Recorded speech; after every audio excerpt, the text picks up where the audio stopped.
there are some stories out there where the prince, like like the death of the person, they get a second chance at life, was really caused by this other person. There's other stories like this where the killer falls in love with the one that they killed and vice versa or whatever. But in a lot of those stories, the prince or the duke or the whoever it is actually did the killing of this person.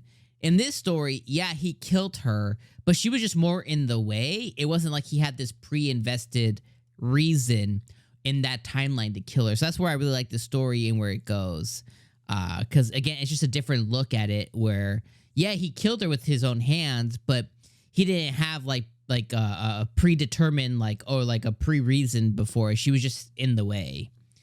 So I really like that as well too. But anyways, at the end I thought was just so cute. And then I spent this episode watching the ED where it shows them as like kids, like, kind of like duality and spending time together. And I was like, that's just so cute the way that they, were raised. And like, I like the ED a lot. So anyway, 7-time loop, episode number 6. I think this is number 6.